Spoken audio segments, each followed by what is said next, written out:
Oke, sekarang kita lihat rangkaian yang ketiga, yaitu rangkaian campuran. Kenapa campuran?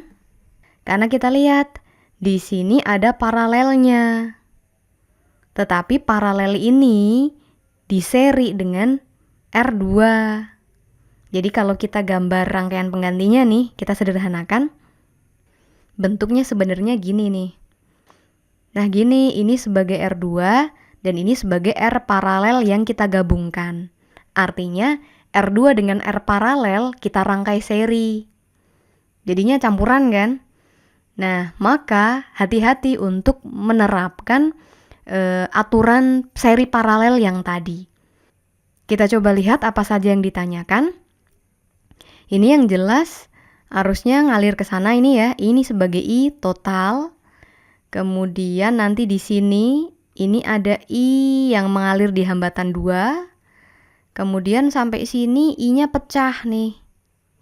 I-nya pecah kedua cabang. Ini adalah I1, ini I3. Kita lihat soal yang pertama. Berapakah hambatan penggantinya R total? Hambatan pengganti berarti total semua ini ya. Mereka berdua kan seri, ya sudah kita serikan aja. Hambatan total sama dengan hambatan R2 ditambah hambatan R paralel.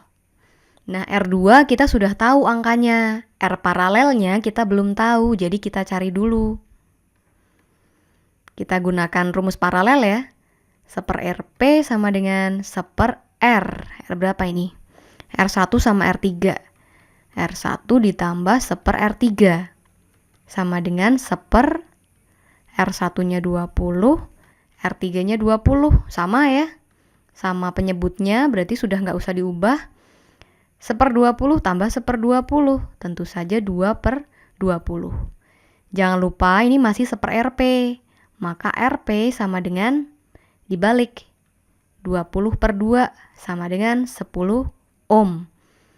Nah, ini adalah rangkaian paralelnya. Maka RT sama dengan R2-nya diketahui 10 ohm, R paralelnya kita cari 10 ohm. Maka R totalnya adalah 20 ohm. Kemudian soal nomor 2. Berapakah kuat arus total? Kita gunakan hukum ohm. I total sama dengan V total dibagi R total.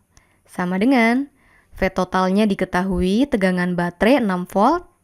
R totalnya sudah kita cari barusan 20 ohm. Maka 6 dibagi 20. 3/10 ampere atau 0,3 ampere. Ini adalah arus total.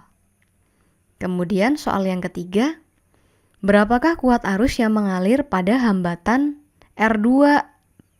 Berapakah kuat arus yang mengalir? Nah, ini berarti yang ditanya I2 ya. I2 itu yang mana? I2 adalah I yang mengalir pada R2 ini. Berarti yang ini ya. I2 ini, I2.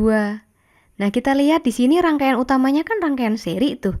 Berarti I total sama dengan I2 sama dengan I yang mengalir pada RP kan?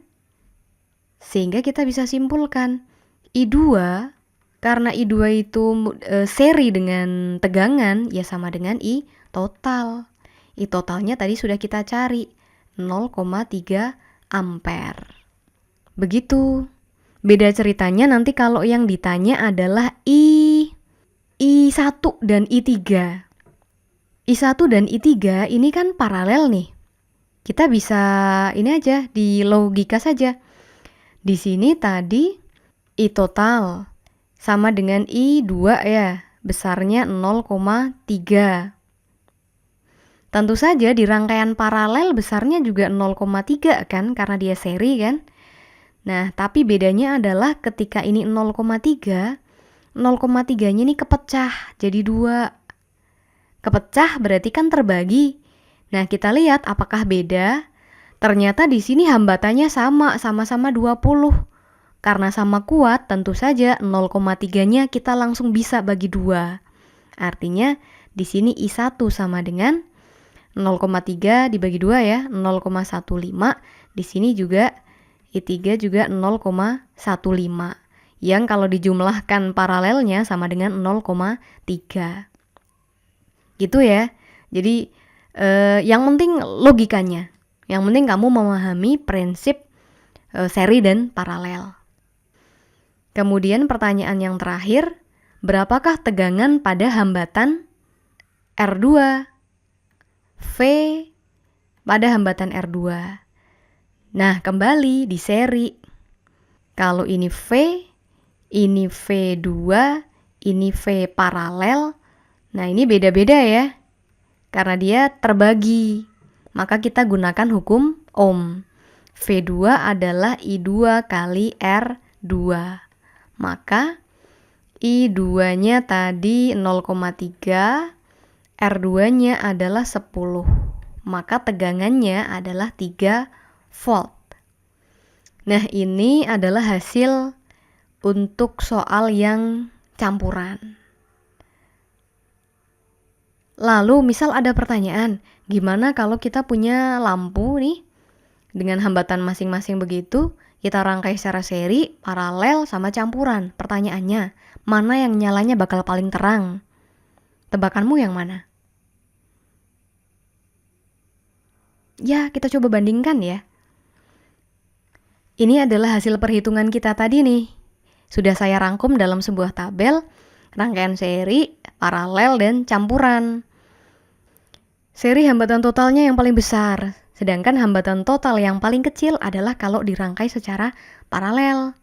Makin banyak cabangnya, makin kecil hambatannya. Lalu, yang mempengaruhi nyala lampu itu siapa sih? Tentu saja listriknya kan? Listrik itu berarti arusnya. Arus yang paling gede, maka nyala lampu juga yang paling terang.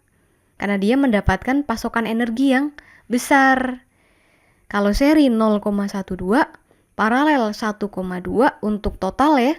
Per lampunya beda-beda tadi.